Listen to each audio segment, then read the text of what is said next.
আসসালামু আলাইকুম।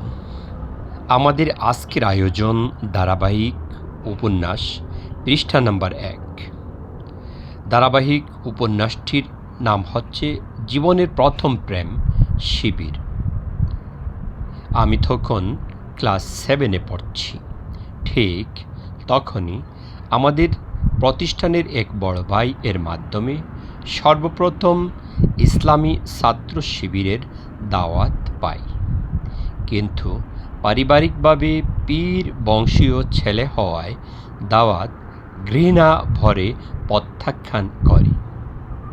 আল্লাহ পাক আমাকে ক্ষমা করুন। এভাবে আরও ২ বছর চলল। তবে মনে প্রাণে সওয়াবের আশায় জামাত শিবিরের বিরোধিতায় বিভিন্ন পয়েন্ট মুখস্থ করছি এবং সুযোগ বুঝে বিরোধিতা করার বিজ্ঞানসম্মত চেষ্টা করে চলছি।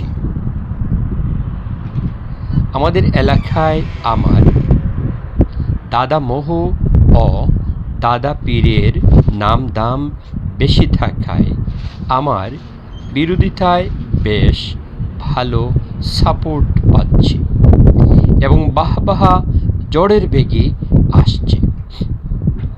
আমি বেশ খুশি।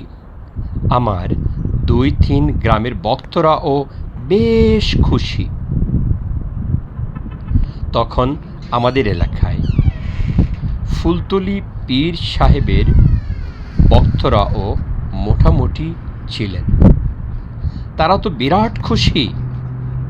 আমার জন্য আমার দাদা পীরের সুনাম করে চলছে তারা। আমি কিন্তু বিরাট খুশি।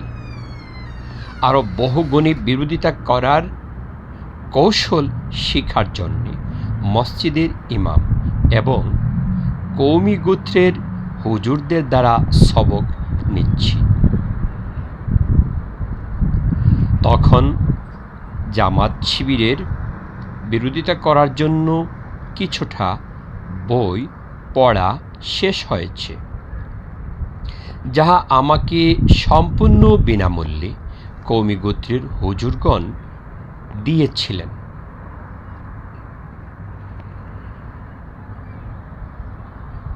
চলবে আমাদের পরবর্তী আয়োজন দেখার জন্য আগামী পর্বে চোখ রাখুন। বিনীত লেখক ডাক্তার জে.ইউ. আহমদ। পরিশেষে এই কথাটি বলবো, ইচ্ছে হলে আমাদের আইডিটিকে সাবস্ক্রাইব করে রাখুন। ফি আমানিল্লাহ। আসসালামু আলাইকুম ওয়া রাহমাতুল্লাহ।